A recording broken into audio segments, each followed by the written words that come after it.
Harlem never crowned its kings in daylight. It did it in whispers, behind diner booths, under street lamps, in the silence between jazz notes and sirens. One ruled with poetry and presence, the other with product and precision. One held Harlem together, the other broke it open. This is the story of Ellsworth "Bumpy" Johnson, and the man who watched him die, Frank Lucas. And when the old king's heart stopped, the new empire began to breathe. As the story begins, tell us where you're listening from and what time it is. If you enjoy the story, like the video and subscribe to support the channel. It was Sunday, July 7th, 1968. Will's Restaurant stood at the corner of Adam Clayton Powell Boulevard and 132nd Street. Half soul food diner, half neighborhood shrine, the floor creaked with the memory of decades, and the booth still smelled faintly of fried catfish, overboiled greens, and hot iron skillets. It was one of the few places in Harlem where time hadn't fully caught up. Not yet. And in the back booth, pressed beneath golden light and flanked by red leather, sat Ellsworth "Bumpy" Johnson. He wore a dark overcoat despite the heat, silk-lined and tailored at the collar, his felt fedora resting gently on the table beside a pocket-sized copy of Shakespeare's Julius Caesar. The pages were worn, the spine cracked. It was the third time this week he'd read the same monologue about betrayal. He wasn't eating, just sitting. His hands rested calmly on either side of a steaming cup of black coffee, untouched, to the waitress, who glanced over once and thought about asking if he wanted more cream. He looked like a man remembering something too deeply to speak. But outside the window, the next chapter of Harlem was watching him die. Across the street, Frank Lucas, 38 years old and barely a whisper in the city's criminal mythology, leaned against the fender of a Lincoln Continental. He wore a sky-blue suit and white Stacey Adams loafers, polished so clean they reflected the fire escapes above him. He lit a cigarette with fingers that didn't shake in his breast pocket. A folded envelope held a list of names, low-level dealers, Army logistics contacts in Saigon, and 2 Harlem bank managers willing to overlook very large deposits made very late at night. He had everything he needed except timing, and in Harlem, timing was the only clock that mattered. He'd been watching Bumpy for weeks, not stalking, not in the usual sense, but studying, following, not to kill him, not even to confront him. Frank had no interest in challenging a man who still reads sonnets between hits. He just needed to see the moment when Harlem's old code broke. And when Bumpy's chest stilled, when his breath caught halfway through a sentence, Frank saw it. From the Lincoln's hood, he saw the waitress drop her pen, saw 2 men inside freeze mid-bite, saw Bumpy lean forward, eyes blank, before slumping in his seat, face first into steam. No last words, no gasping reach for the gun in his waistband. Just silence. That was the moment everything changed inside Wells. No one screamed. No one panicked. Not yet. People recognized the signs, the slump of the body, the twitch of the hand, the coffee untouched. It was as though Harlem had already rehearsed this scene dozens of times in stories, songs, sermons. The day the man who'd held it all together would finally let go. Bumpy Johnson wasn't just a gangster. He was a code, a belief, a keeper of the line between criminals and savages. He didn't allow heroin near playgrounds. Didn't let young boys take credit for older men's murders. He punished loud mouths, protected church ladies, bought groceries for block elders. He'd slit your throat with one hand and pay your mother's rent with the other. So when the waitress finally approached, trembling, and called his name, she wasn't just checking on a customer. She was checking on the gravity that had held her neighborhood together for 30 years. Outside, Frank Lucas didn't move. Not when the sirens began. Not when the first white-shirted paramedic arrived. Not even when a man sprinted out of the restaurant yelling that Bumpy's dead. He exhaled slow, folded his list, slid it into his jacket, and started walking, not toward the restaurant, but away from it, because Harlem didn't need another Bumpy. It needed a new god entirely. The headlines the next day were brief, tucked into the lower half of the Amsterdam News. Bumpy Johnson dies at 62, known for influence in Harlem numbers game. But in the streets, word traveled like thunder through alleyways. Mr. Johnson passed. They say it was his heart. No, it was his enemies. Frank Lucas was across the street, and that last line, whispered half in awe, half in warning, would become prophecy. Bumpy's funeral was held at Abyssinian Baptist Church. No less than 8 Cadillac limousines lined the block. An overflow crowd spilled onto the sidewalk. Men in wide lapel suits, women in veils, police in unmarked cars. Among the mourners were gangsters from Harlem, Philadelphia, even Detroit, Italian. Emissaries sent flowers. Malcolm X's widow passed quietly through the aisle, nodding once toward the front. In the third row, Frank Lucas sat without blinking. He didn't weep, didn't fidget, didn't sing along to the hymns. He just watched the closed casket, watched Harlem say goodbye to its shadow, and inside his chest, something began to stir. It wasn't grief. It was intent. 1968. Harlem was different from the Harlem of Bumpy's early reign. The jazz was still there, but the horns sounded tired. The soul food was still hot, but the lines were shorter. The young men no longer spoke in metaphors. They spoke in money. Heroin had already cracked the surface, but Bumpy, for all his sins, had been a lid on the volcano. His absence left a vacuum of power, and everyone knew it. The Italians smelled it. The feds sensed it. Small-time hustlers started lifting their heads like jackals, watching a wounded lion. But Frank wasn't small-time. Not anymore. He'd spent the last 2 years mapping the entire system. Who paid whom? Where the weak links were, which cops liked poker, which customs agents owed favors. Bumpy had taught him 2 lessons. Control your supply. Never let the streets decide your fate. And now, without Bumpy, the streets were leaderless, hungry, unguarded. That night, Frank met with his cousin in a motel off the Cross Bronx Expressway. On the bed lay a road map. On the table, 2 envelopes. One marked Thailand, the other Saigon. Frank Lucas pointed to the Pacific. We go straight to the source. Meanwhile, in the press and police precincts, confusion reigned. Is Lucas even a player? One detective asked. Wasn't he just Bumpy's driver? Another scoffed. No one knew, not really, because Frank had learned the value of silence. He didn't throw parties, didn't run nightclubs, didn't wear flashy suits. Not yet. He let others underestimate him. Let them believe he was mourning. Let them believe he was outmatched. In truth, he was already buying his first heroin shipment from a supplier named Sam in Bangkok, a transaction that would reshape Harlem's veins for the next decade. At the same time, a young undercover agent named Richie Roberts was promoted to the Essex County Narcotics Unit. He clipped the obituary from the newspaper and marked it with 2 words, vacuum imminent.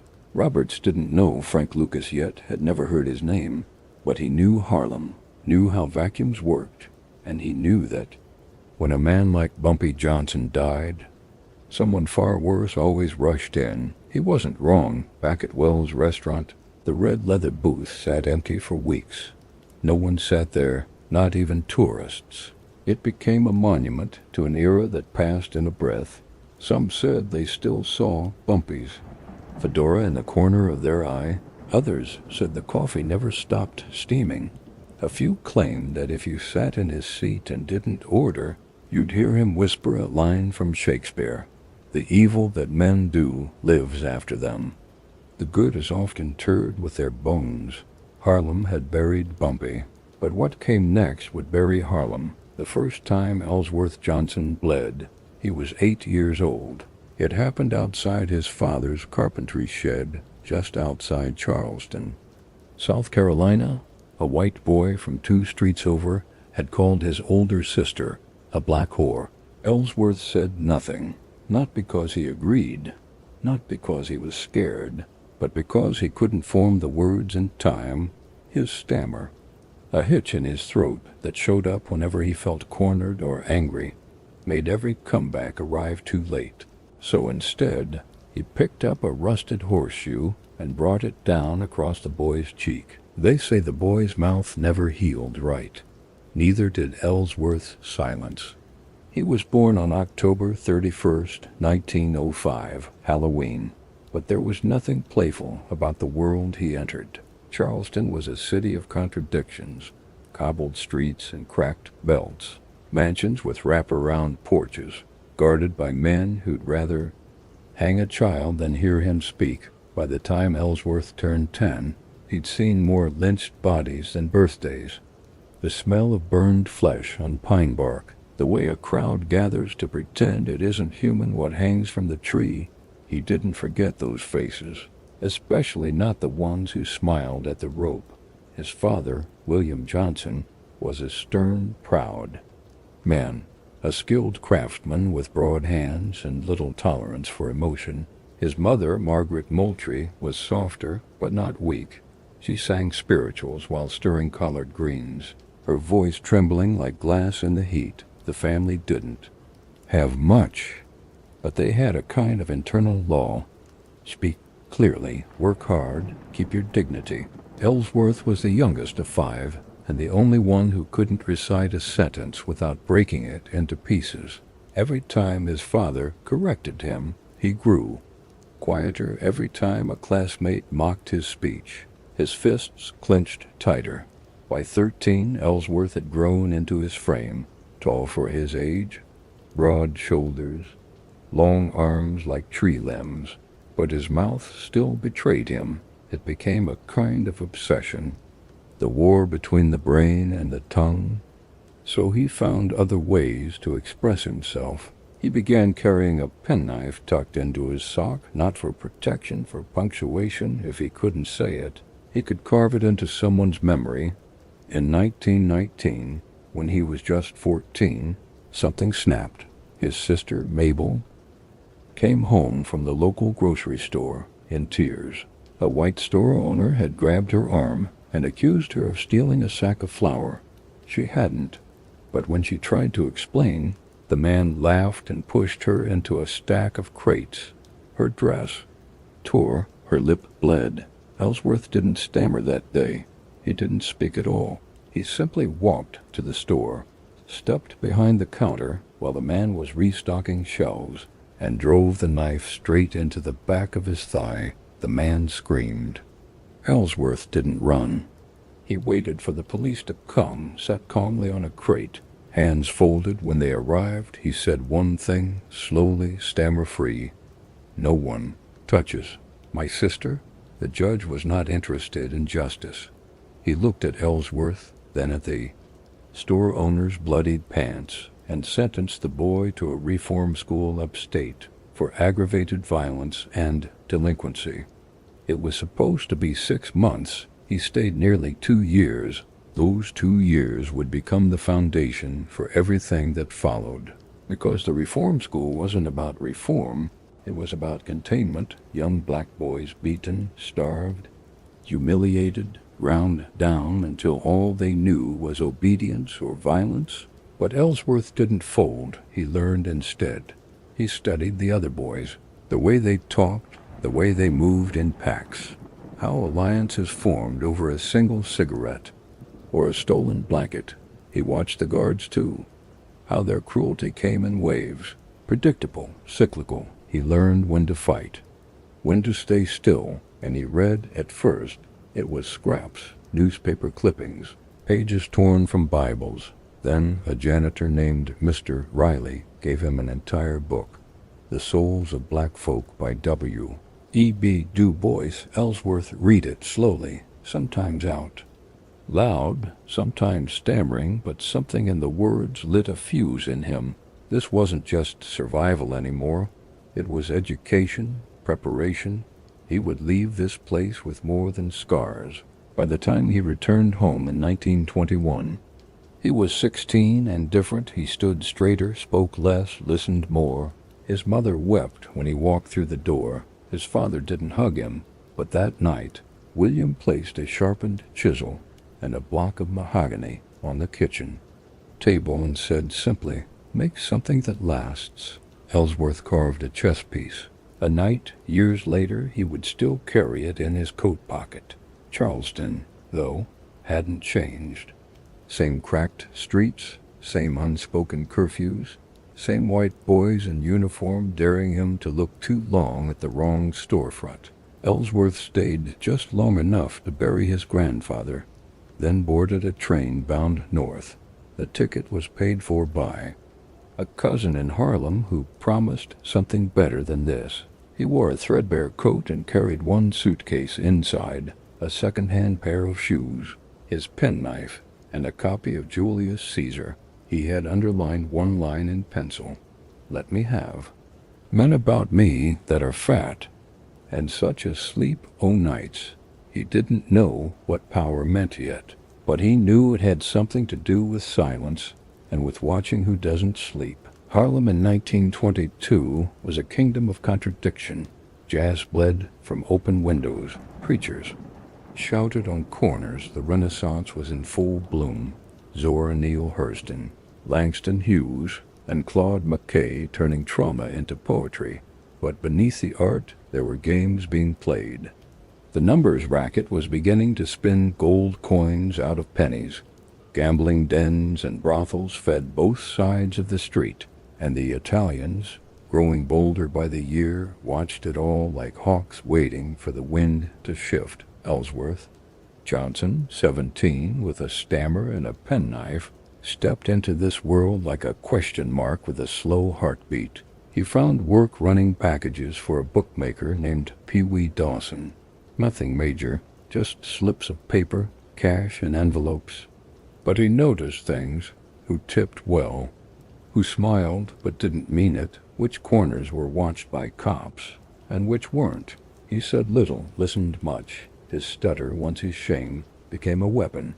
It made men underestimate him, dismiss him, talk over him, and in doing so, they revealed everything. One night, Pee Wee asked him to deliver a sealed note to a woman named Stephanie St. Clair, also known as Queenie.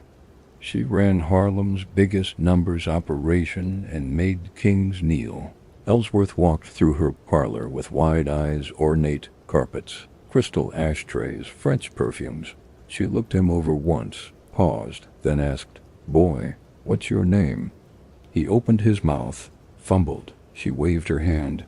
"Never mind. You listen more than you talk." "That's good. Come back tomorrow." He did. That was the beginning. The knife-wielding boy with the stammer had entered Harlem's bloodstream, quiet as a fever, slow as a storm. And somewhere inside him, beneath the scars, the poetry, the carved night, a future king began to stir. It was 1931, and Harlem was starving. The sidewalks were lined with men in threadbare suits, faces turned hollow by hunger. Red lines curled around gospel churches. Jazz still bled from basement bars, but the trumpet notes were slower now. Stretched thin like tired lungs, the Great Depression had rolled over the city like a silent avalanche, crushing factories, banks, and families in its path. But beneath the ruins, money still moved. And in Harlem, that money flowed through a game of chance, a hidden economy built on 3 numbers scribbled on slips of paper, passed from hands to pockets to books beneath floorboards. They called it policy. The numbers game was Harlem's heartbeat. A penny bet could yield $5. A dime could feed a family. It was illegal, yes, but it was also essential, because it was black. Not in color, but in ownership. The numbers game wasn't run by Tammany Hall or the 5 families. It was run by Harlem's own. men and women who knew what it meant to have no other way. And at the top of that world was a woman with steel in her voice and France in her tongue, Madame Stephanie St. Clair, La Madame Queenie, the woman who told the mafia to go to hell. In writing Stephanie Street, Claire wasn't just a boss. She was a force. Born in Guadeloupe, raised in Paris, and feared on Lenox Avenue, she ran her numbers operation like an empire. Her runners wore fedoras. Her accountants kept clean books. Her enforcers kept Harlem safe from thieves, from crooked cops, and most of all, from outside interference. And when she needed a new enforcer, someone young, sharp, and unafraid of spilling blood and silence, she chose a man with a stammer and a knife, Ellsworth Bumpy Johnson. By 1932, Bumpy had become her shadow. He moved through the streets like a chess piece, predictable only to the one holding the board. He wasn't loud, he didn't strut, but when he knocked on a door, men stood straighter. He collected debts without raising his voice. He carried blackjack in his coat and a pistol in his waistband, but he used them sparingly. Most times he didn't have to, because Bumpy had something better than violence. He had reputation. People whispered that he could kill you without leaving a mark, that he'd read you a line from Hamlet while breaking your fingers. But beneath that mystique was a code, and that code was about to be tested. Enter Dutch Schultz, a Jewish mobster from the Bronx, born Arthur Flegenheimer. Dutch had built an empire during Prohibition beer, bootlegging, bribes, but with liquor drying up, he turned his eyes to Harlem. He saw the numbers racket as soft, unprotected, untouched by the white mobs. He thought Harlem would fold like every other neighborhood he'd crushed. He was wrong. Dutch sent collectors to shake down St. Clair's bankers, sent thugs to threaten her runners. 2 of her men were found stuffed into crates behind a meat-packing plant. One had a policy slip stapled to his forehead, but Madame didn't flinch. She published full-page ads in the Amsterdam News condemning police corruption and the intrusions of northern gangsters. Then she handed Bumpy a list, a short one. "Start with these," she said. "Send them back in pieces." And so began the Numbers War. From 1932 to 1935, Harlem became a battlefield without flags. Dutch's men, armed with brass knuckles, Tommy guns, and unchecked arrogance, began disappearing. One was found floating in the Harlem River, his throat packed with betting slips. Another was shot twice in the groin and left in front of Dutch's favorite deli. The message was clear. Harlem would not be bought, not by muscle, not by money. Bumpy led the retaliation with surgical precision. He didn't kill for sport, he killed for warning. He was methodical, studied like a man playing chess with blood on the pieces, and Harlem responded. Locals began tipping off Bumpy's crew. Which cars didn't belong, which faces had wandered too far uptown. Barbershops passed messages in towel folds, churches warned through coded sermons. Even school teachers whispered names at the end of roll call. Because for Harlem, this wasn't just a turf war, it was a defense of ownership, of identity, of the right to control something, anything, in a country that gave them nothing. Bumpy understood that it's what made him dangerous. He wasn't just enforcing power, he was protecting meaning. In the winter of 1934, a turning point came. Dutch Schultz, frustrated by resistance, ordered a full-scale assault on St. Clair's organization. Bribes flowed to corrupt NYPD units. Police raided number banks, seized ledgers, and dragged black men out by the dozen. One afternoon, Bumpy was cornered. A back alley by 3 plainclothes cops. They beat him until his nose shattered and his lips split clean to the gum. But Bumpy didn't scream, didn't beg. He stared through blood and said, slow and clear, "If you're going to kill me, do it now.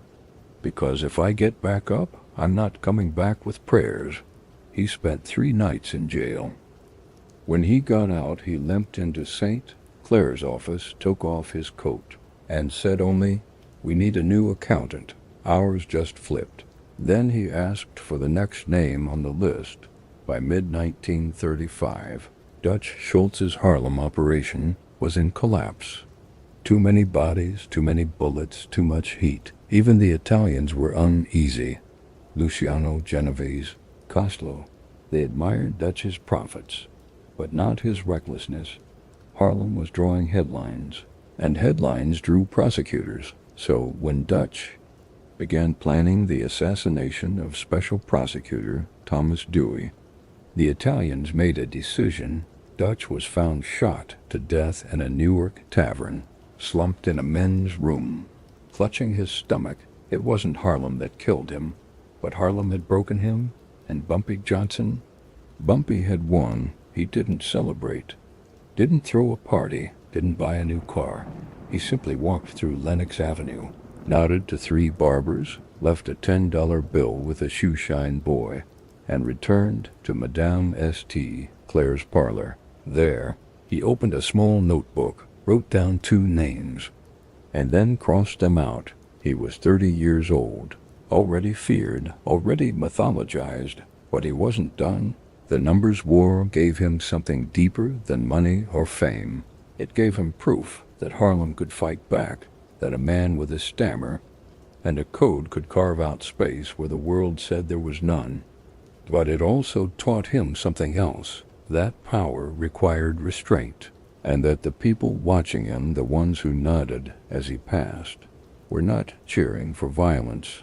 They were praying it didn't touch them. That tension, that burden, would shape the rest of his life in later years. When journalists asked him about that era, Bumpy rarely gave details. He would smile, sip from a tumbler of bourbon, and say, "I wasn't born a killer, but I was raised in a place that didn't give me the luxury of language." Then he'd open a book of poetry and start reading, slow and deliberate, because to Bumpy Johnson, every wound needed a verse, and every policy slip paid for a silence no one else could afford.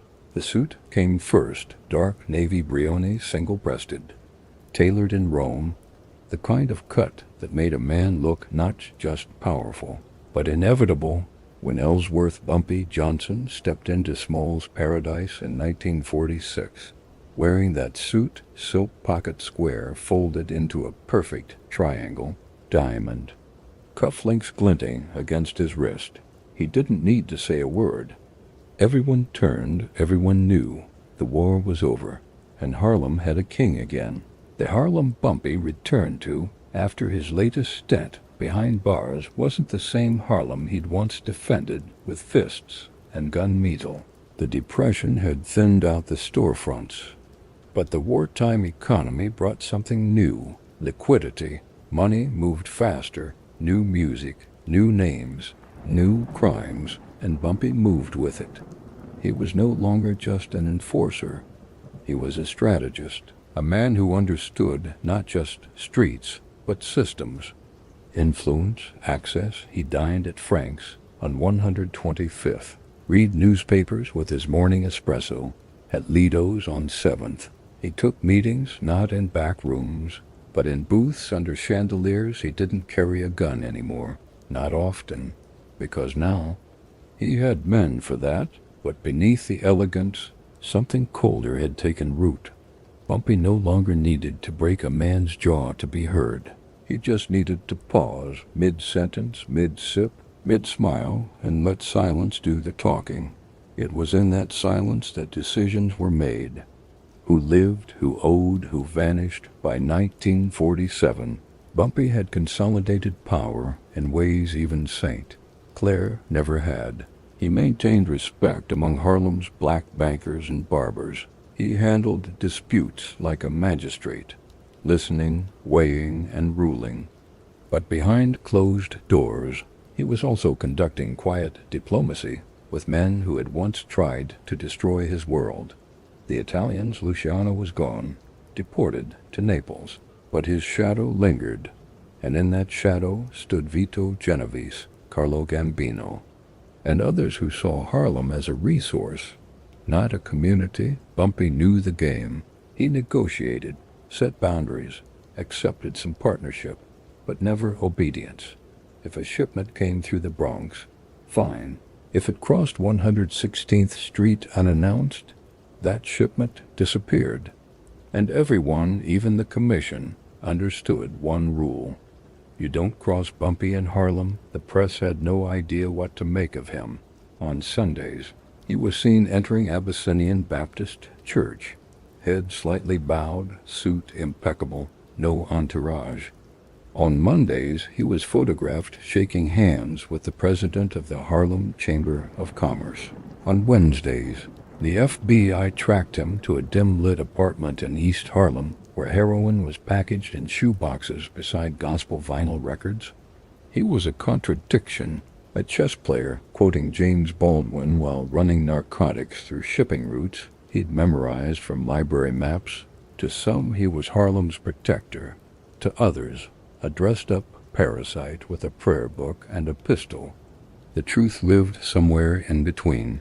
Bumpy had rules. He didn't allow drugs in school zones, didn't let kids under 16 work corners, didn't tolerate showboating, not among his men, not even among his friends. If you disrespected someone's grandmother, you apologized. If you crossed a line, you made amends or disappeared. But he wasn't delusional. He knew heroin was poison, knew the bodies it left in alleyways, the homes it hollowed out. Still, he believed it was better managed under his control than left to chaos. It was the same logic he used when ordering a hit.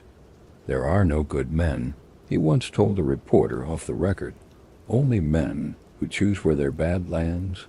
By 1950, Bumpy's name was no longer whispered. It was printed on leaflets, police dossiers, and whispered sermons in his favorite bookstore on 135th. He'd buy leather-bound volumes of Baldwin and Hughes, wrap them in brown paper, and leave them on park benches for kids to find.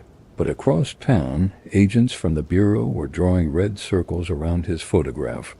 They didn't understand Harlem's affection for him. They didn't want to. To them, he was a syndicate liaison, a cultural smokescreen for cartel business, and they weren't entirely wrong. Behind the scenes, Bumpy had become Harlem's silent logistics hub. He coordinated shipments from Marseille, worked handshake deals with Sicilian brokers. He didn't touch product, never directly, but the invoices, the drop locations, the payment splits all bore his voice. He met dealers in jazz clubs, slipped instructions into hymnals, and used church vans for transport. Once, he rerouted an entire shipment from the East River to New Jersey using funeral hearses. No one questioned it, because Harlem, even then, still respected his order more than the laws. He still had enemies. Younger rivals, flashier, less disciplined, started stirring. One, a man named Curtis Flash Dixon, made the mistake of calling Bumpy obsolete at a club. A week later, Flash's bar was closed permanently. Not because of violence, but because every liquor delivery, every food order, every city permit vanished. Bumpy never mentioned it. He simply passed Flash once on the street and said, "You called me a page, but I write books." The pressure began to mount. Informants circled. D agents followed him to restaurants, funerals, dentist appointments. A wiretap caught a faint voice matching his, discussing adjustments to a shipment route. One newspaper dubbed him the gentleman godfather. Another called him the killer who reads Shakespeare. But Bumpy didn't blink. He wore his Brioni suits like armor, tipped waiters with crisp hundreds folded twice, kept a copy of The Fire Next Time under his car seat. At night, he took long drives alone through Riverside Park. Windows cracked. Jazz low, he said it helped him think. Yet even kings lose sleep. By the early 50s, his world was shifting again. Too many moving parts, too many egos. The Italians grew bolder. His inner circle thinned. Younger men wanted chaos. Violence became messier, less predictable. And Bumpy, Once the calm at the center of the storm began to feel the wind changing, he still had control, still had reverence, but something colder crept in. Not fear, but fatigue. One night in 1952, after a long meeting uptown, he walked into his private study and found a letter left on his desk. No name, just handwriting he recognized from prison years ago, a poet he'd once mentored inside. It read, "What they fear is not your power. What they fear is your mind wearing a suit." Bumpy sat down, opened a fresh bottle of bourbon, and read it twice. Then he burned it. Some truths were better left unsaid or unkept. That winter, he attended a sermon at St. Martin's. The preacher, unaware of Bumpy's presence, began condemning Harlem's decay, naming names, denouncing drugs, lamenting the silence of our so-called leaders. When the sermon ended, Bumpy approached him. "Preacher," he said, calm and clear, "you may be right, but don't confuse silence for absence." Then he handed the man an envelope. Inside, a check large enough to fund the church for a year. He didn't wait for thanks. He just walked out into the snow, adjusting the lapels of his coat. To Harlem, Bumpy was no longer just a gangster. He was an institution, a flawed one, a feared one, but one that had been there, in the shadows, in the margins, long before the newspapers arrived. And though he knew the clock was ticking, he wasn't finished. Not yet, because somewhere in that city, beneath the neon signs, behind the sermons, inside the silence, someone was waiting to take the seat he'd held so long. He just didn't know his name yet. The knock came at 5:12 a.m. Bumpy was still half-dressed, standing at the window of his Sugar Hill apartment, watching the city slowly emerge from shadow. A full moon still lingered above the skyline, pale and ghostly. 3 knocks, then silence. He didn't move right away. He didn't ask who it was. He simply walked to the kitchen, turned off the stove. The oatmeal would go uneaten, and folded the newspaper he'd started reading twice. Like always then, he opened the door. 6 federal agents entered without a word. One read him the charges. Another slipped the cuffs on without looking him in the eye. Heroin distribution, conspiracy, possession with intent. He didn't argue. He looked down once at the gold-rimmed teacup sitting on the windowsill, untouched. "Tell my wife not to wait." "Up," he said. It was 1951.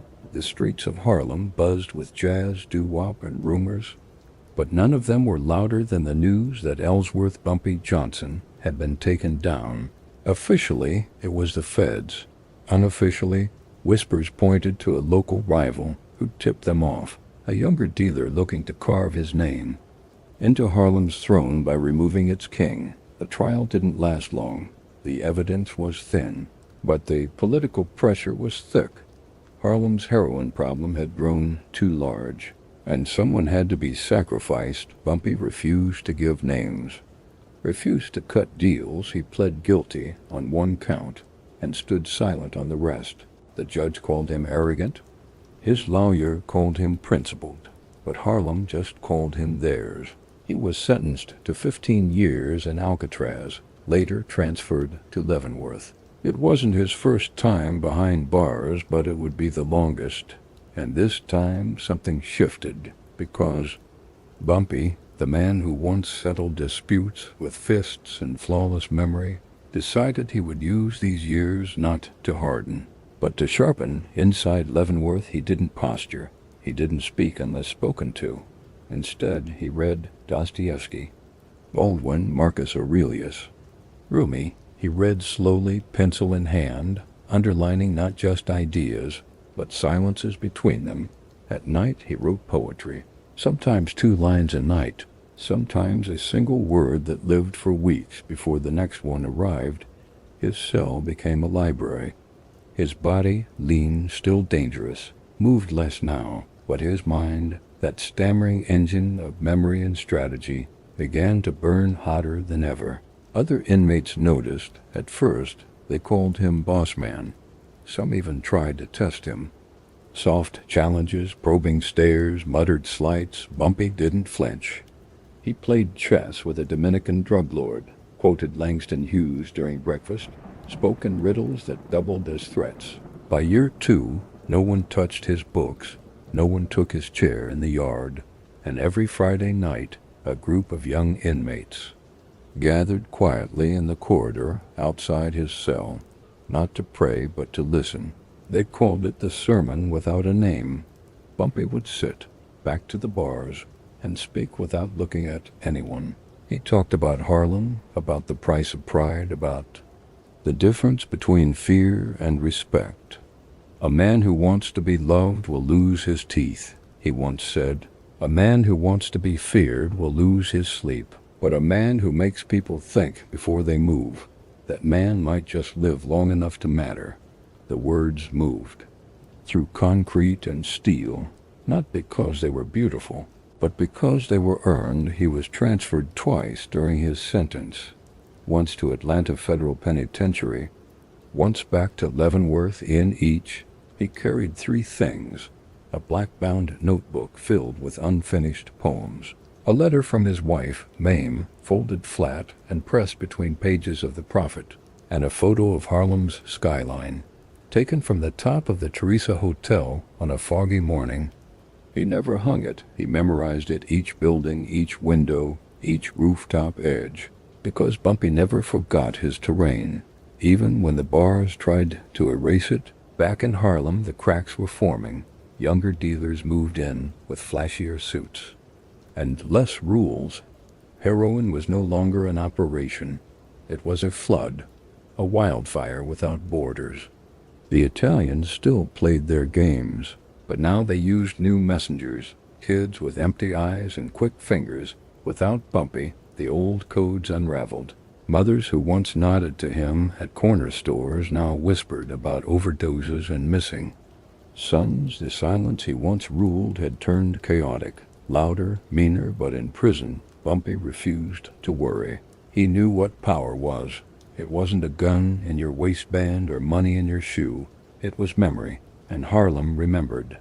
In 1963, after serving 12 years, Bumpy Johnson was released on parole. The city he returned to was louder, the suits were slimmer, the music had changed key, but some things remained. The barber on 138th still left his chair empty every Thursday at 9 a.m. A certain waitress at Wells still brewed his coffee before he walked through the door, and one night on his first week home, he found a note slipped under his apartment door. The streets ain't the same, but they still yours, if you want them. It wasn't signed. It didn't need to be. Bumpy didn't jump back into the throne. He walked, he watched. He relearned his neighborhood like a man reading an old book by a new light. The faces were different, but the eyes were familiar, desperate, calculating, reverent, and the moment came as he knew it would. A meeting request.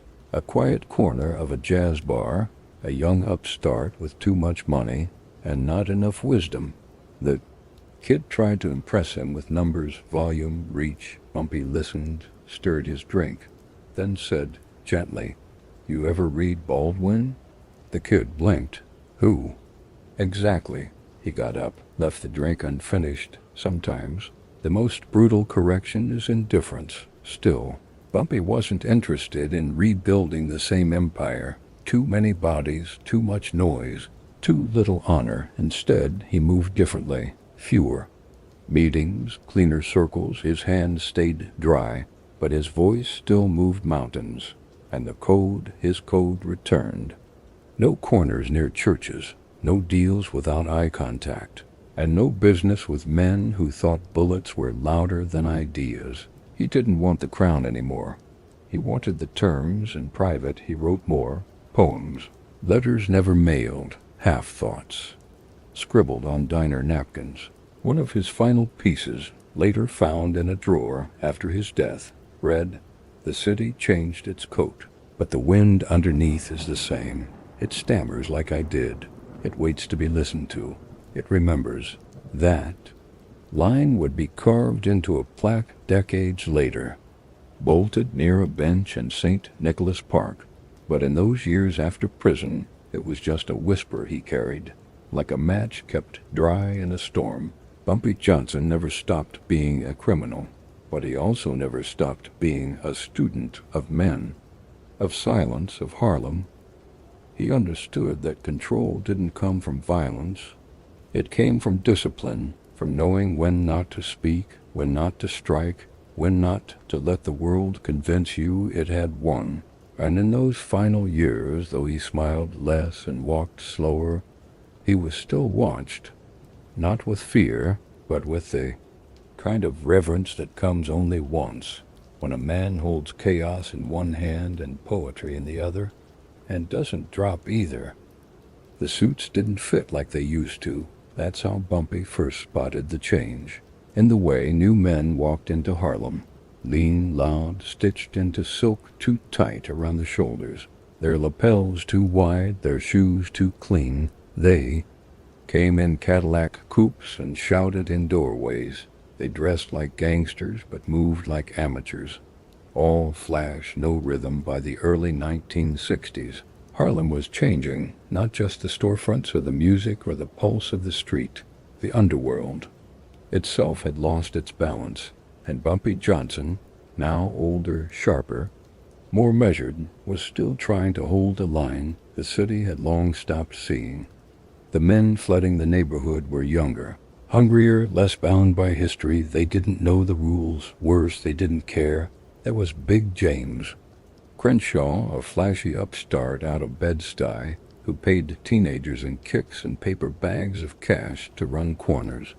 There was Ricky Snap Murray, who bought his way into Harlem by supplying raw, uncut heroin out of Jersey warehouses. No questions, no codes. And then there were the others, corrupt cops in plainclothes, looking to skim or stir, simply get in the way, where Bumpy once sat across tables and negotiated control like a diplomat with a pistol. These new men barged through doors with blood on their collars and silence in their holsters. It wasn't a criminal network anymore. It was a scramble. Still, Bumpy stood his ground. He continued walking the same routes he'd always walked. Lenox to 132nd, then down Malcolm to 10th Boulevard. He nodded to barbers, paused in bakeries, slid envelopes behind cash registers at corner bodegas, a silent gesture to remind the community that he was still watching.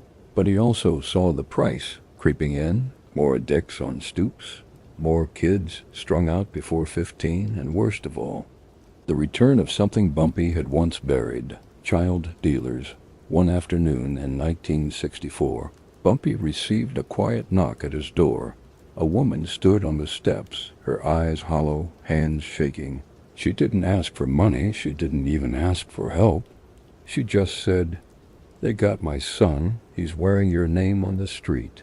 Bumpy didn't flinch. He closed the door, called in one of his lieutenants, and ordered the boy found not to be hurt, but to be returned, to be reminded that some names weren't meant for playground poison. When they brought the boy back, no older than 13, Bumpy asked him just one question.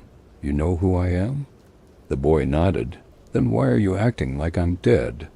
But outside his control, the streets were fracturing.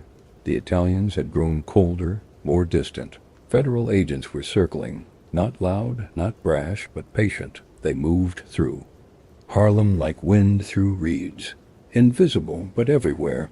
One detective, Patrick O'Leary, I fed out of Manhattan South, began compiling a file on Bumpy that ran 60 pages deep, not on his drug deals, but on his influence, his ability to move weight without leaving fingerprints, his sway in local politics, his silence, because power, like Bumpy's, didn't roar, it whispered. And then the betrayal came, not from the streets, but from within. A long-time associate, someone Bumpy had mentored, protected, even paid to send his daughter to college, flipped, not all at once, not publicly, but in pieces, a missed meeting here, A shipment rerouted there. Then a wiretap, faint but clear, of that man's voice, naming names, hinting deals. Bumpy didn't rage. He didn't send a message. He simply requested a final meeting. It happened in the back of a church on Amsterdam Avenue, after hours, beneath the stained glass echo of saints no one remembered.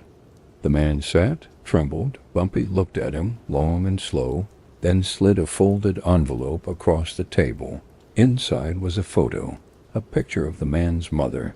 On the back, in Bumpy's handwriting, one sentence: "I paid for her funeral. You paid me with a microphone." The man didn't die that night, but he disappeared. Even the agents who flipped him never saw him again. By 1965, the FBI had compiled enough on Bumpy to justify a second major indictment. But something stopped them. Maybe it was his connections. Maybe it was his intelligence. Maybe it was the unspoken fear that removing Bumpy would not bring peace. It would bring chaos, because even those who wanted him gone knew this truth. Bumpy Johnson was the last bridge between Harlem's criminal past and its current freefall, and when that bridge collapsed, there would be no code left to fall back on, only fire. In a 1966 interview, never aired, but transcribed by a young journalist named Thomas Carver, Bumpy was asked, "Do you think you're a good man?" He paused, then replied, "I think I'm a necessary one." He smiled once, briefly, then added, "But I'd rather be remembered for what I stopped than what I started." There was no warning, no raised voices, no blood spatter, no crash of overturned tables or flash of gunmetal against neon, just a fork resting on a white porcelain plate. A man mid-sentence, pausing to sip his coffee, and the faint, final breath of Ellsworth Bumpy Johnson, slipping out into the warm Harlem air. It was Sunday, July 7th, 1968, Wells Restaurant, 132nd Street, and Adam Clayton Powell, Jr., Boulevard, was half full with regulars. A slow gospel murmur came from the jukebox, barely loud enough to rise above the clatter of silverware and the scent of hot grits, fried chicken, and collard greens. Bumpy sat in his usual booth, back corner, under the wall clock, flanked by two of his lieutenants. His dark wool suit seemed to absorb the sunlight streaming in through the blinds. On the table sat a copy of The Fire Next Time, creased open to a dog-eared page. His fedora rested beside it untouched. He was in the middle of a story, something about a poet he'd once met in Alcatraz, a man who claimed silence was more dangerous than sound. Bumpy was smiling then. He wasn't. The collapse was quiet. He leaned forward. One hand reached for the coffee cup. The other fell limp against the table edge. His breath hitched once, like a man clearing his throat, then stopped. His chin met the tabletop with a dull, final sound. No gasp, no cry, just a stillness that turned the restaurant into glass. The waitress, a woman named Lorna, who'd served him for over a decade, was the first to move. She rushed to the booth, calling his name. The men with him froze. They weren't rookies. They weren't cowards. But what do you do when the gravity in the room vanishes? She touched his neck, nothing. Lifted his wrist, nothing. His face, always composed even in rage, had softened, almost peacefully, into the color of spent ash. By the time the paramedics arrived, the news had already started walking down the block. Bumpy Johnson was dead, age 62, heart failure, mid-sentence, mid-breath, mid-legacy. Outside Wells, the sun had risen fully now. Its light spilled over stoops and storefronts and cracked sidewalks like a revelation. By noon, it had reached the steps of a brownstone a few blocks away, where a man in a pale blue suit stood beneath a rusted awning, smoking. Frank Lucas. He had heard, not from the paper, not from a police scanner, but from the movement of Harlem itself. A change in rhythm, a soft panic in the faces of old shopkeepers. A quiet, collective holding of breath. He stubbed out the cigarette, buttoned his jacket, and began walking. He didn't go to Wells, not directly. He walked around the block first, observed, saw the uniformed officers, saw the unmarked cars, saw the tension in the body language of every man who had ever called himself a lieutenant, a runner, a friend. He paused at the alley entrance, leaned back against the brick wall, and lit another cigarette. He didn't mourn, he processed. Inside the restaurant, the coroner had arrived. Bumpy's body was covered. The book still sat on the table.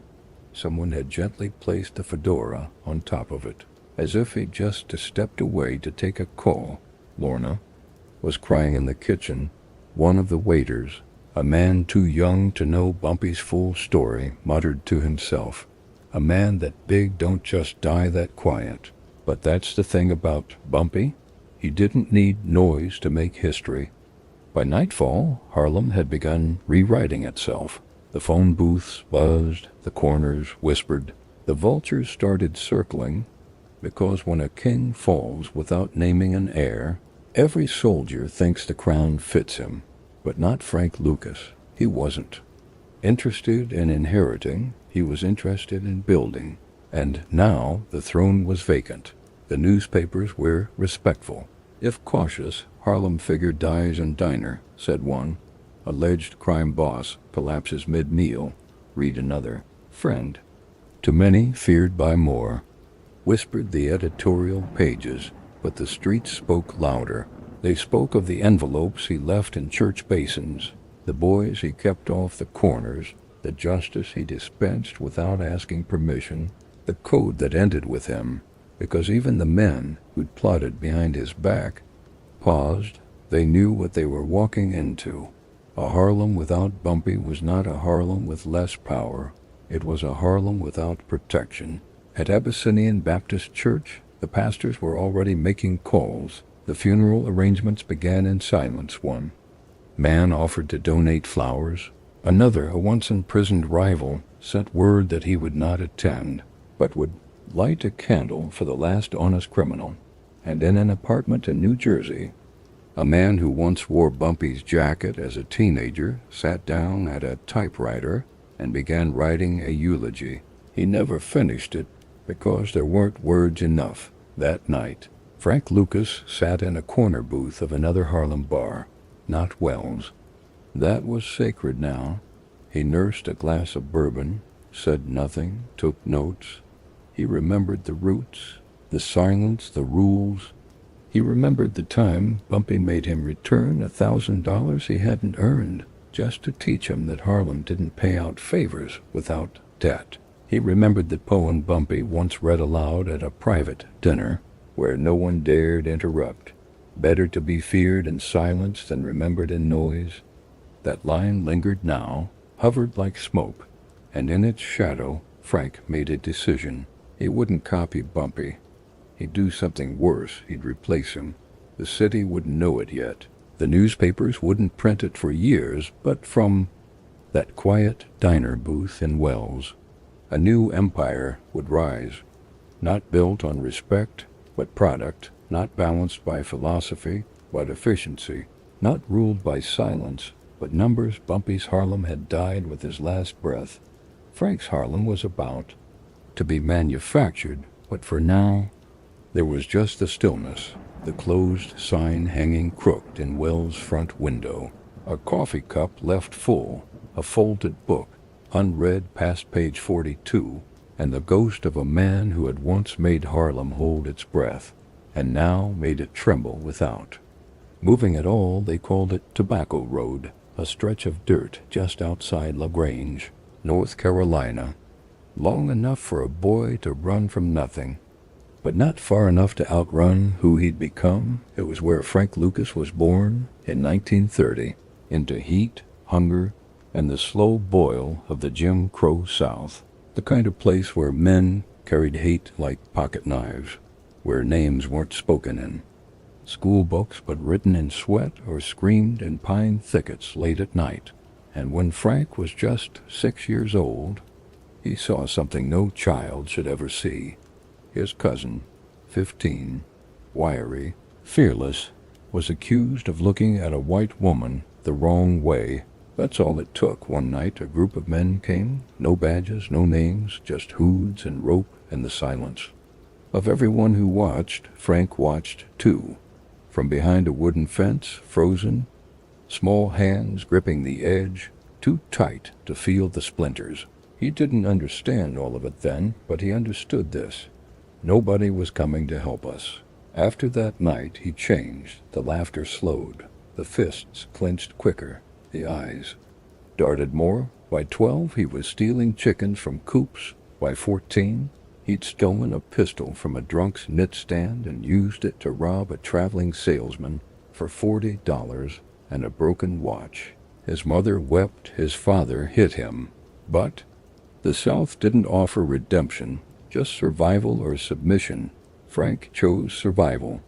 And one morning in 1946, with $7 in his pocket and the weight of that broken watch still ticking in his coat, he climbed onto a northbound freight train. Destination? Harlem. New York didn't greet him with music. It greeted him with concrete.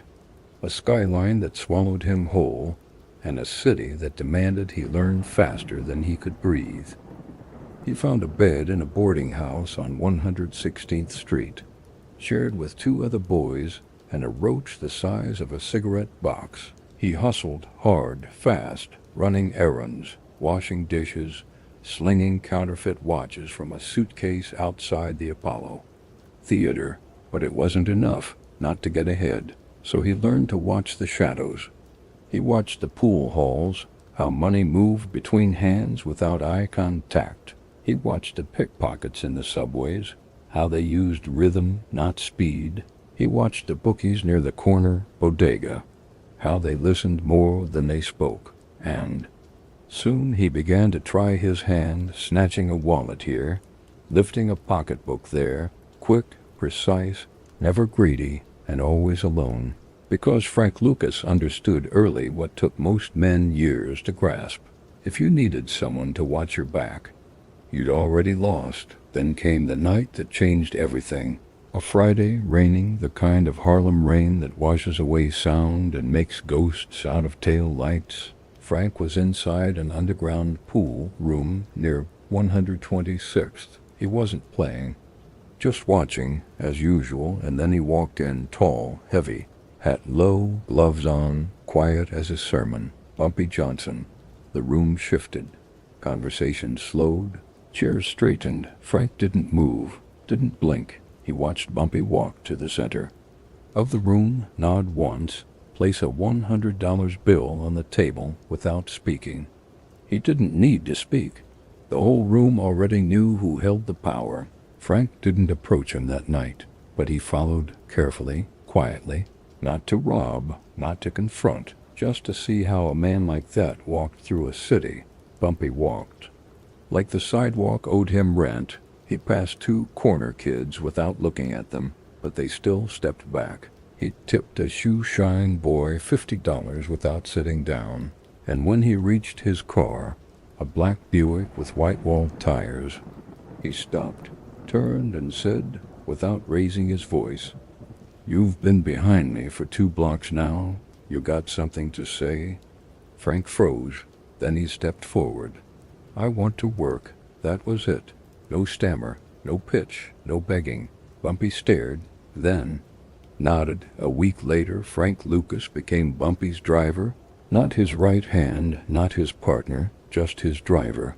And it was the most important promotion of his life, because now he watched from the front seat, listened to every word Bumpy spoke on the phone, noted the time and place of every meeting, who smiled too much, who shook too softly, who didn't shake at all. He saw how Bumpy negotiated, not with noise, but with presence, how he ruled Harlem like a man flipping pages in a book, calm, deliberate, efficient. Frank didn't rush it. He opened doors, kept his mouth shut, but he remembered everything. Where Bumpy bought his suits, how he folded his napkin, the way he nodded only once when confirming a shipment. Frank absorbed it all, and at night, when he was alone, he would write down names, places, details, because Frank Lucas wasn't just learning crime, he was learning power. And power, real power, doesn't announce itself. It waits. It began. In silence, not in Harlem, not on a street corner or inside a number's house, but in a coffin nailed shut in the belly of a military transport plane flying out of Da Nang. The name on the tag was real. A young soldier, 19, dead from a roadside. Eyed, but inside the false bottom of that coffin, under the body, beneath the flag, was one brick of heroin white, dense and pure as snowfall, enough to destroy a city block, and that coffin belonged to Frank Lucas. Bumpy Johnson was gone. The balance was broken. There was no longer anyone to enforce codes or control corners, no one to keep the Italians in line or the street kids in check. Harlem was open, not in opportunity, but in vulnerability. Frank had been watching, waiting, and when the news came down from Will's restaurant, Bumpy, gone in a breath, Frank didn't mourn.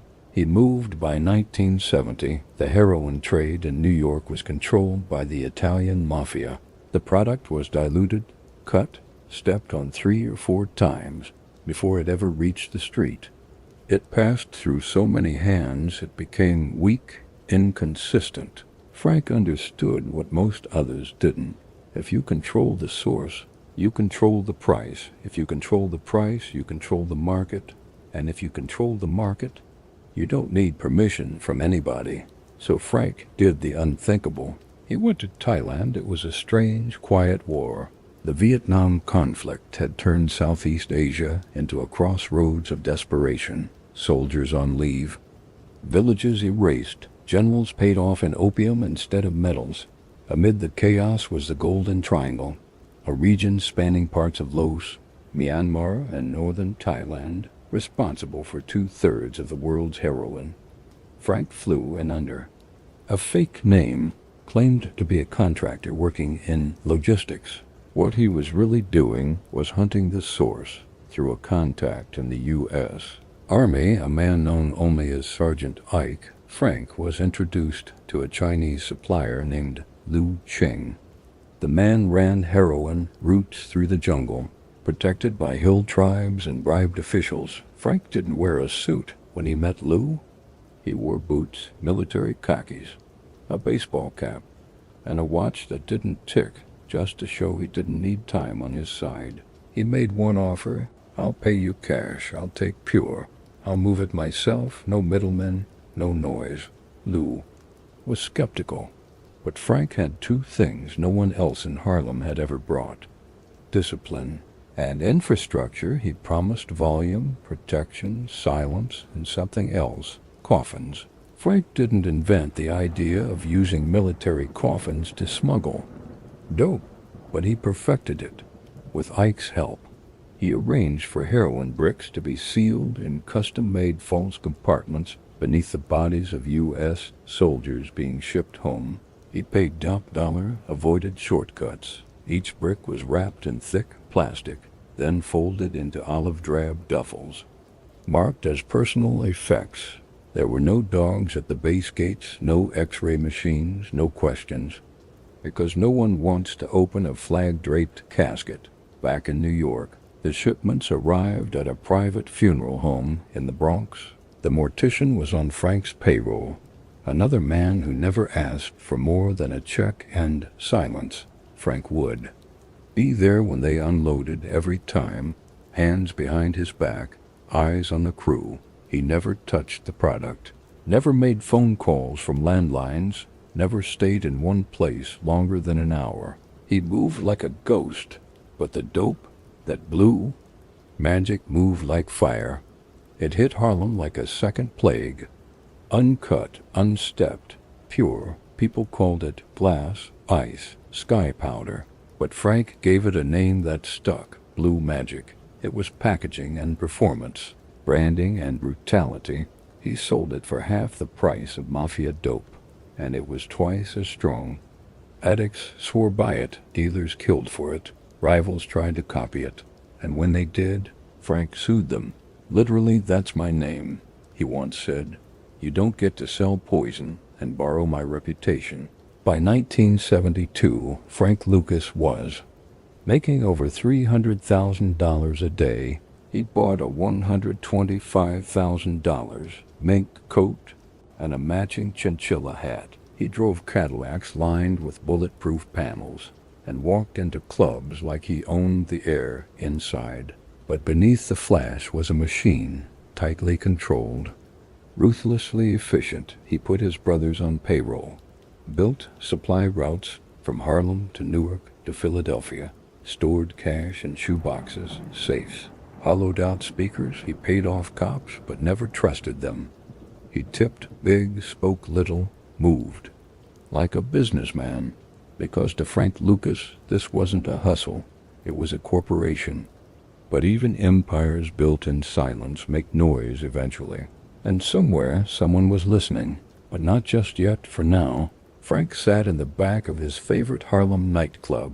Lights low, drink half full, the streets buzzing with addicts and prophets and envy. He wore a mink, but he moved like a man wrapped in armor, because he knew exactly how he got here, not by pulling a trigger, but by putting the world in a box, sealing it shut, and sending it home with a flag on top.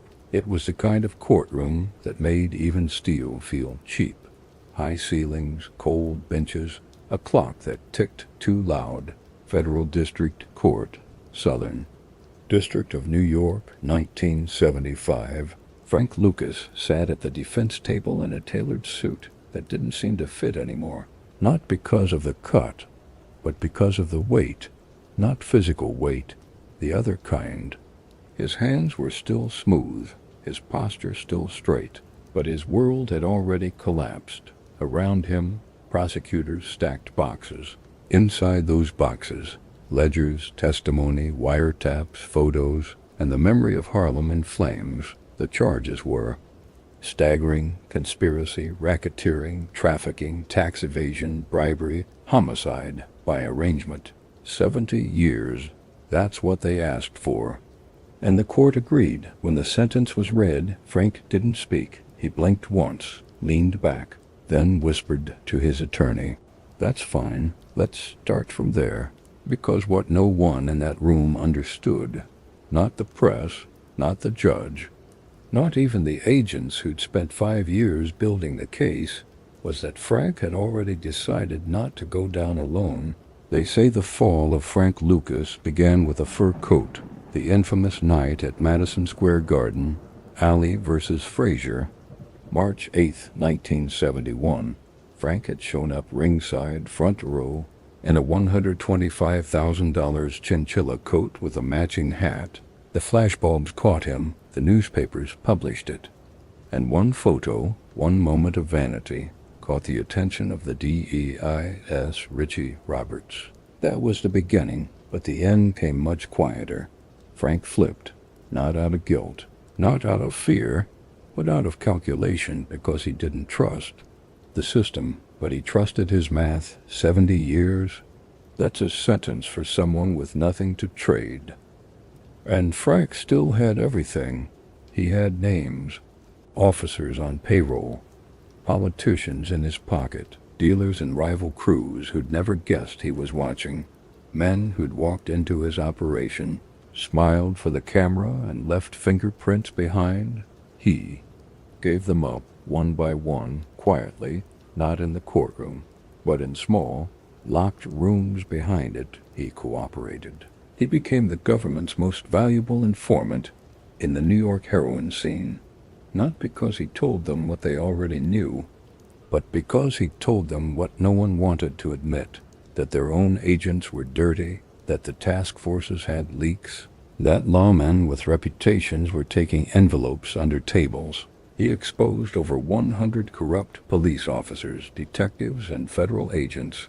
It was a purge, and it made him untouchable for a while.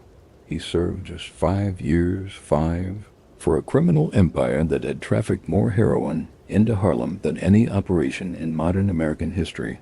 He walked out of prison in 1981 wearing a borrowed coat and sunglasses too dark for the clouds outside. He didn't speak to the press.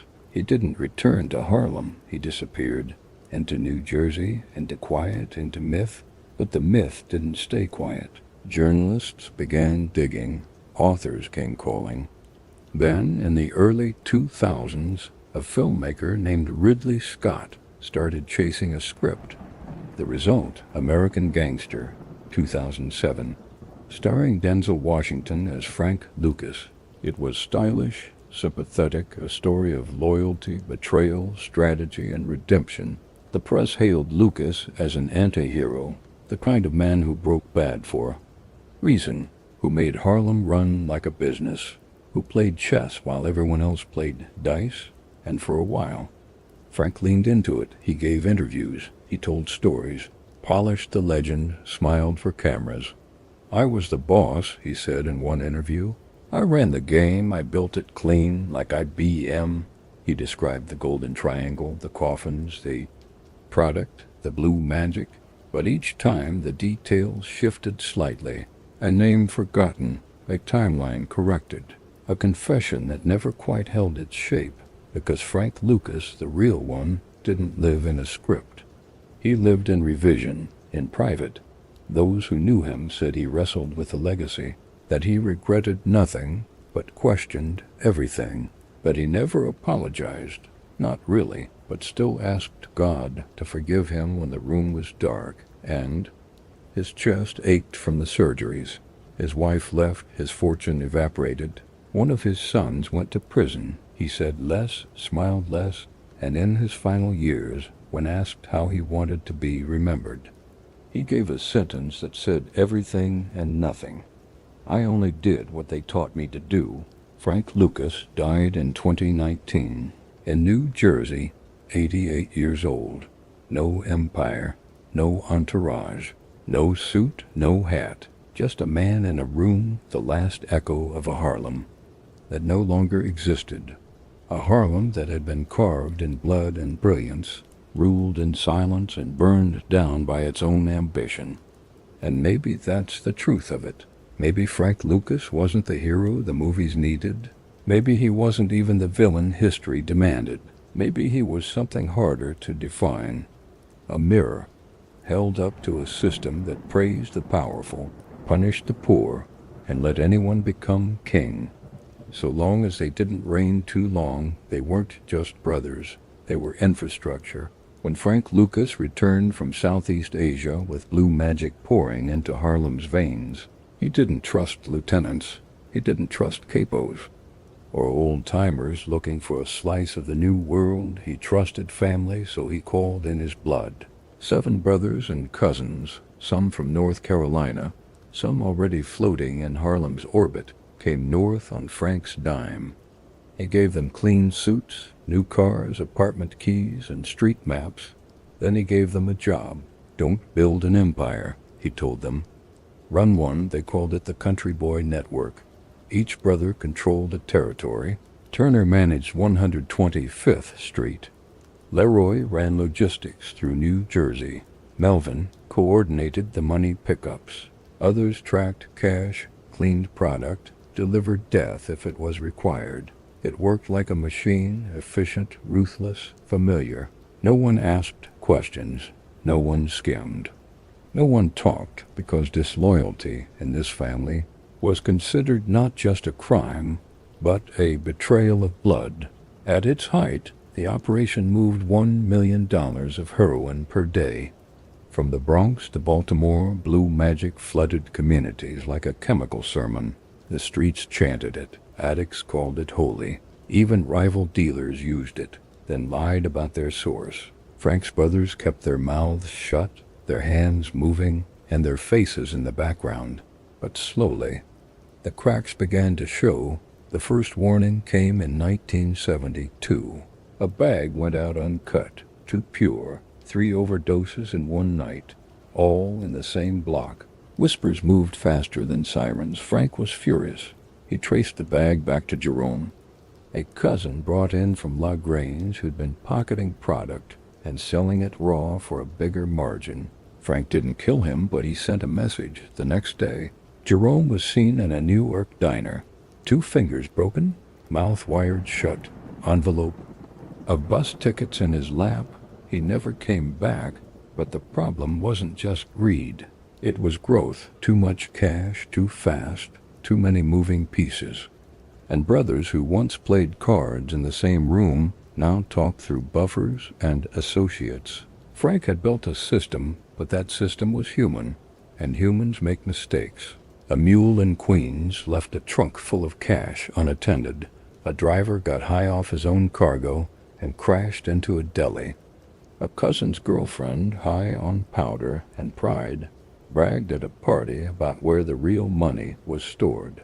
The D listened, the NYPD's Special Investigations Unit listened, and somewhere across the river, a wiretap blinked to life. Still, inside the circle, Frank stayed calm.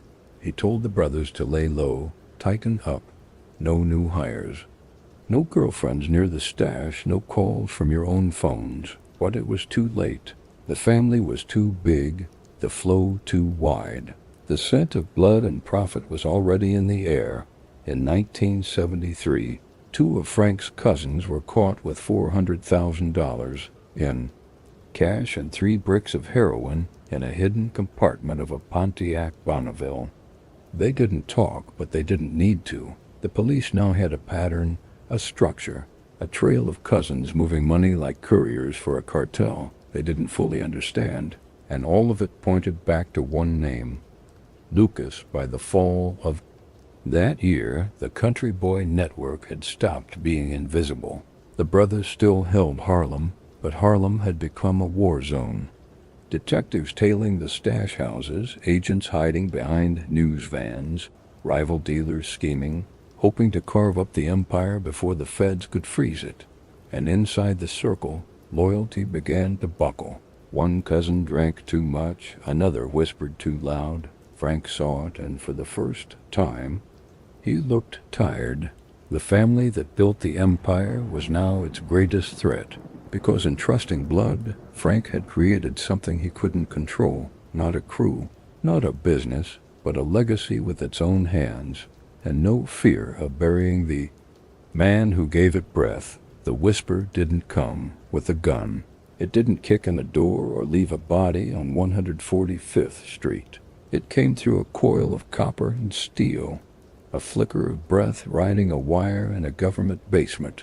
It said, just enough to matter. They cut it here, then push it across the river. The voice on the other end was calm, southern, controlled. It was Frank Lucas. By late 1974, the D had ears everywhere. They were done with binoculars and blurry photos. They didn't want mules or runners. They wanted the source, the brain, the mouth, the man. And they got their chance when one of Frank's outer circle distributors, a slick-talking cousin of a cousin, got pulled over in Newark with 4 bricks of blue magic and a pistol with the serial number filed off. At first he said nothing. Then they showed him the year's 25 minimum, and suddenly he couldn't stop talking. The D called him CI 379B. To Frank, he was Trey. He'd been in and out of Frank's stash houses. He knew which brothers ran what routes. He had touched the powder, watched the scales tip. He had heard the voice. That was all the feds needed. They tapped Frank's phones. They tapped his. Brother Leroy. They installed bugs in his Harlem apartments. They watched the comings and goings of fur-lined men and women, each one carrying nothing in and leaving with weight. In December of that year, the tap caught it. Make sure it's stepped down once, maybe twice, depending on the zip. Got buyers in Philly complaining. It was code, yes, but it wasn't complicated. Step it down equals cut the heroin, zip equals kilo. Buyers equals mid-level dealers. The D had what they needed.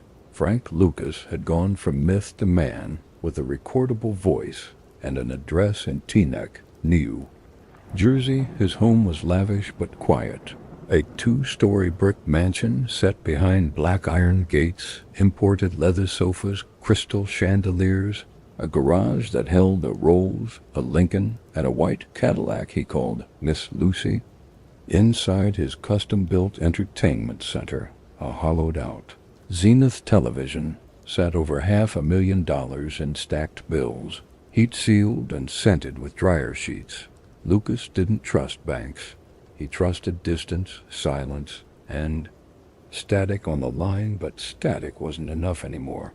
On January 28, 1975, the quiet ended. Federal agents hit the mansion just before dawn. They came with sealed warrants, 6 DEA officers, and 2 federal prosecutors in trench coats. They knocked. Frank didn't answer, so they knocked louder with a battering ram. What they found made headlines: $584,683 in cash hidden in the television, jewelry boxes with diamond cufflinks, and rings the size of molars, Rolodexes filled with numbers linked to known traffickers, bags of powdered sugar used to test cuts, and in a hidden compartment behind the linen closet, 3 loaded handguns, 2 passports, and a map marked with shipping ports in Bangkok and Saigon. Frank was led out in a brown silk robe and bare feet. One officer said he looked like he was headed to breakfast.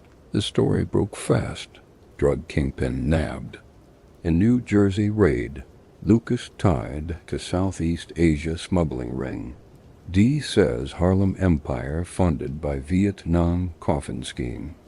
New York newspapers couldn't get enough. Photos of the mansion, diagrams of heroin pipelines, speculative net worths. Some claimed Frank made $52 million. Others said he was worth double that. But the truth, buried beneath the headlines, was quieter. Frank sat in a holding cell in Manhattan, staring at a steel sink and wondering which of his people had whispered first.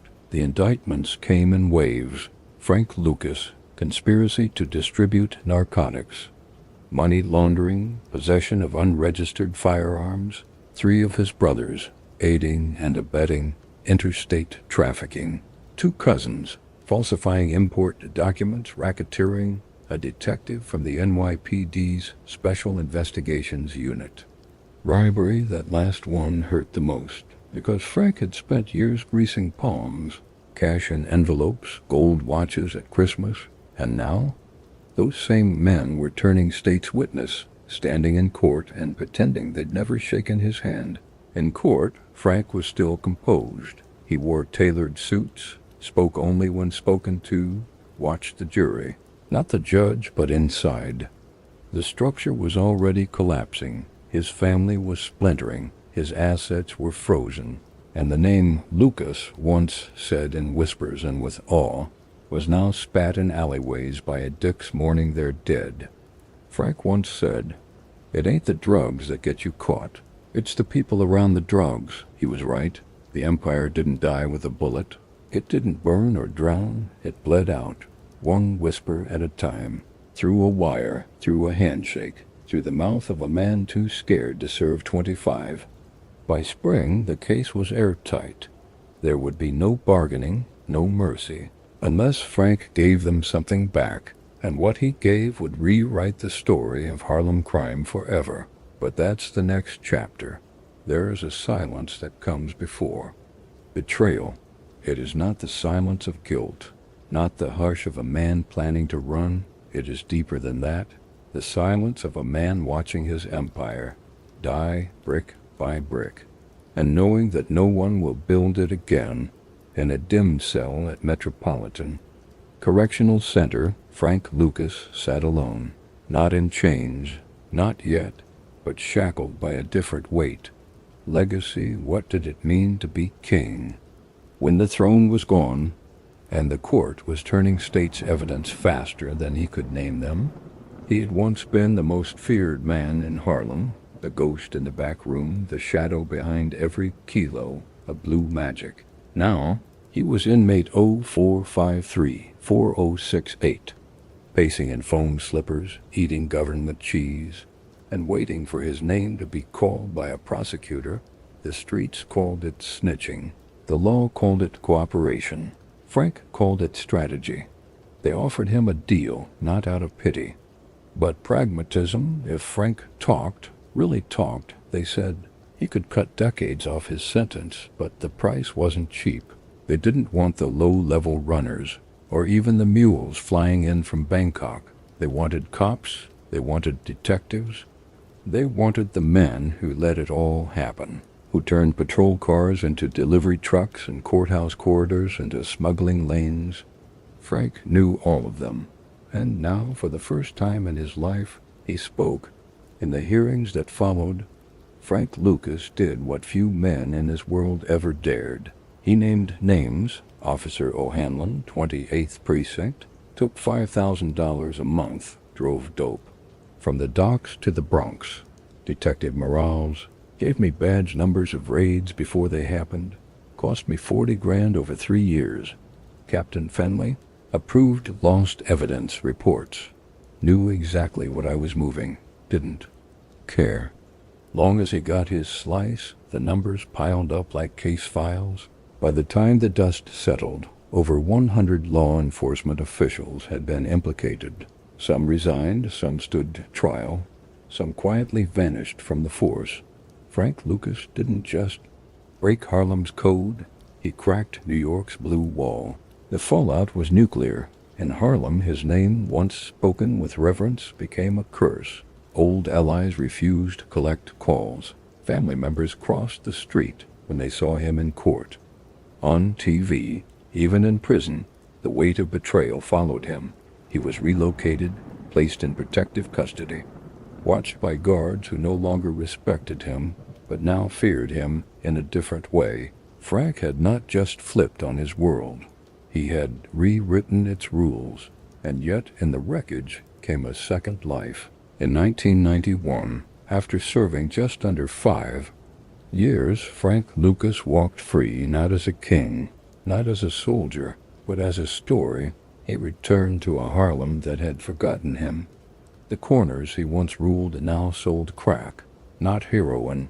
The brownstones were tagged with graffiti. The whispers were gone, replaced by boom boxes and boarded windows. Frank moved slow through the streets. He was older now, thinner, wearing suits that no longer dazzled, but behind the eyes there was still that glint, not of violence, but of memory, of everything he had seen, everything he had built, and everything he had burned. Then came Hollywood. It started small, a journalist digging into his old arrest reports, then a book deal, then a man named Nicholas Pileggi passed his story along to a producer in Los Angeles. The script came next, American Gangster, Denzel Washington, Russell Crowe. A film about Frank Lucas, the rise, the reign, the betrayal, the myth reborn in CinemaScope. Frank became a celebrity, invited to red carpet premieres, interviewed on BET and CNN, photographed beside the very actors who portrayed his enemies. And there, beneath the stage lights, Frank did something no one expected. He smiled. "People think I'm a villain," he told one reporter, "but I was just running a business. I treated it like any business, cut out the middlemen, streamlined the product. That's what they all do. I just happened to sell heroin." It was part defense, part confession, but more than that, it was control. For the first time in decades, Frank Lucas owned his story. Not the courts, not the cops, not the whispers in alleyways, him. And yet, even as the lights came up, the shadows stayed close. In private moments, Frank spoke of regret, of names on headstones he couldn't erase, of a nephew who overdosed in the late 80s on heroin bought from a man Frank once mentored, of loyal men who died because they stayed silent. When he didn't, he tried to give back, spoke at schools, warned kids against fast money, but he also signed autographs in restaurants. He was a man of contradictions, reformed, but still proud, free, but never forgiven. The streets did not mourn him. They tolerated him. He lived his final years in a modest New Jersey home, occasionally spotted at diners or walking with a cane near East Orange. He would tell the same stories about Bumpy, about the coffins, about the mansion with cash in the TV. Sometimes people would listen, sometimes they wouldn't. But Frank always talked because silence, he'd learned, was a young man's weapon in old age. The only power left was memory. When he died in 2019, the headlines were conflicted. Drug kingpin turned informant dies at 88. Real American gangster Frank Lucas passes away. Harlem legend leaves complicated legacy. Complicated. Indeed, he was a criminal. He was a businessman. He was a father, a liar, a snitch, a survivor. He betrayed the streets to save himself, then sold the betrayal back to the world as legend. Frank Lucas broke every rule, including the last one, never speak. But in the end, he spoke louder than any man Harlem had ever known. In Harlem, the streets never forget. Not the deals, not the debts, not the kings, and certainly not the difference between a man who ruled to preserve and a man who ruled to expand. They say Harlem had two kings, one in the age of quiet elegance, the other in the era of televised ambition. Ellsworth, Bumpy Johnson, Frank Lucas, two names, two codes, one throne, but Harlem only kneels for one. Ghost at a time, Bumpy Johnson's Harlem wore tailored suits and whispered power. Born in 1905 in Charleston, South Carolina, he arrived in New York during the Harlem Renaissance, a time when poetry danced through jazz clubs and revolution sat in cafe corners. Bumpy wasn't loud, he didn't have to be. He read Shakespeare. He played chess at 110th and Lenox, moving pawns like soldiers, bishops like threats. He carried himself like a statesman, even when blood stained his hands. Bumpy believed in control through respect, not spectacle. His power was discreet. His alliances were strategic. He brokered deals with the Italian mob, but refused to be their pawn. He gave food to the hungry and funerals to the forgotten. And when violence was needed, it came in silence, precise, surgical, final. Harlem respected Bumpy not just because he ruled it, but because he understood it. Then came the shift. The 1970s cracked Harlem open. Gone were the jazz clubs and cold-eyed doormen. Now it was booming speakers, needle marks, and money that moved too fast to count. And in that chaos stepped a new king, not born in Harlem but built by it. Frank Lucas. He wasn't subtle. He didn't believe in whispers. He wore chinchilla coats and silk suits, drove custom Cadillacs, and walked into nightclubs like he owned the air inside them. Frank didn't protect Harlem, he monetized it. Where Bumpy trafficked in alliances, Frank trafficked in heroin. Shipped in coffins from Vietnam, sold by the ounce, cut only once, branded as blue magic. It was pure, cheap, and everywhere. And, just like that, Harlem was no longer a neighborhood. It was an empire. People still debate it in barbershops on 125th, over chessboards in St. Nicholas Park, under the hum of neon halal carts and corner store radios. Bumpy had dignity. Yeah, but Frank made real money. One kept it in the community. The other destroyed it. Neither side agrees, but both still speak their names with a kind of reverence, like Harlem's version of church doctrine, because even though both men bled into the same sidewalk, their visions for Harlem could not have been more different. Bumpy built walls, he created order, protected women, warned dealers not to sell to kids. His violence was personal, directed, a scalpel, not a hammer. He paid bail for black artists. He tipped street vendors. He watched the neighborhood like a man watches his child grow. He wasn't a saint, but in a world that offered Harlem no kings, Bumpy played the part with gravitas. He believed Harlem's soul was worth preserving. Frank opened the floodgates. With one move, he turned Harlem into the epicenter of East Coast heroin. Money flooded the blocks. So did addiction. Corner kids wore gold chains. Mothers cried behind drawn curtains. The same neighborhood Bumpy once guarded now staggered beneath the weight of overdose. But Frank didn't see it that way. He saw himself as a capitalist, not a criminal. A man who understood supply and demand. To him, Harlem was a market. To Bumpy, it was a kingdom. They weren't enemies in life. Frank worked under Bumpy, learned his codes, his taste for elegance, his insistence on respect. But when Bumpy died in 1968, a space opened, and Frank didn't just step into it. He redesigned the throne. Bumpy ruled like a man who didn't need attention. Frank ruled like a man who wanted the world to know he'd arrived. History does not pick favorites. It only remembers echoes. In the decades since both men passed, their legends have grown, not faded. Frank Lucas got the movie deal, got the flash, got the infamy. But Bumpy Johnson got the murals, got the quiet nods, got the whispered rest easy. Boss that still floats down Malcolm X Boulevard at night. And that may say everything. In hip-hop lyrics, both names appear. Jay-Z raps about Frank Lucas style. Suits. Nas calls himself the son of Bumpy Johnson. In films, Frank became myth.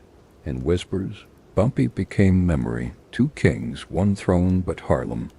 Harlem outlived them both. Today, if you walk 116th Street late enough, you might catch the wind playing tricks, hear dice hit concrete like they used to in Bumpy's day, see a boy in a knockoff mink trying to imitate Frank's swagger.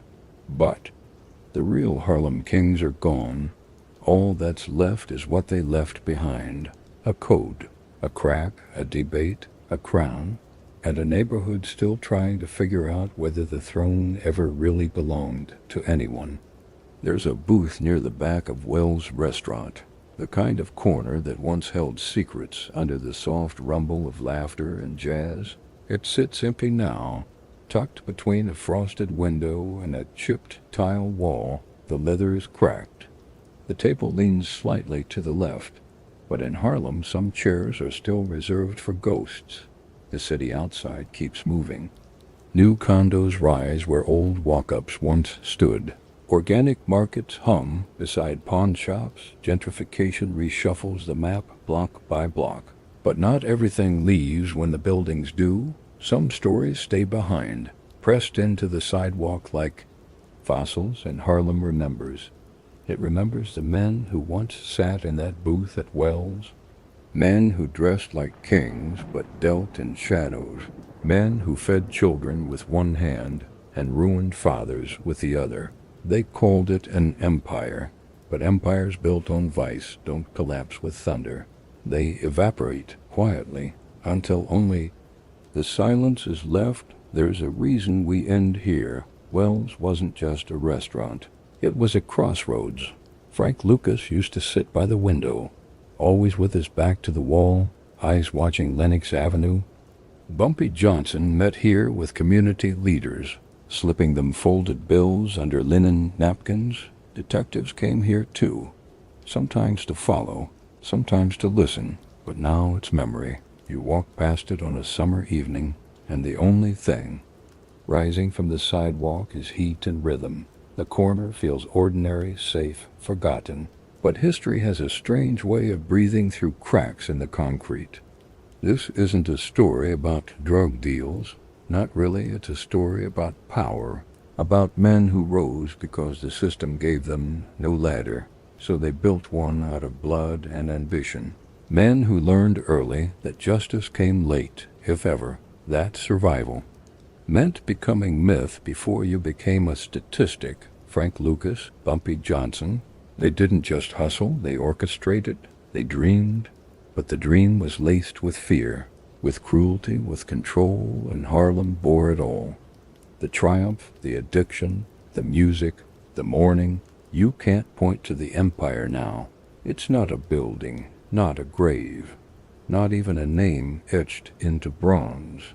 But it's there, felt in the rhythm of the block and the way an old man watches the street from his stoop, and the way a mother clutches her child a little tighter when sirens pass.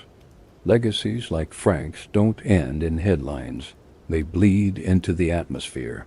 He died an old man, quiet, away from the chaos he once commanded, but the damage outlived him. So did the awe. Some still see him as a symbol of success on his own terms. Others see only the funerals. Both are right. In Harlem, myth becomes survival, and silence can be louder than gunfire. Wells is just a building, but the stories inside it stretch decades deep. You sit long enough in that booth and you begin to feel it. The residue, not just of crime, but of consequence.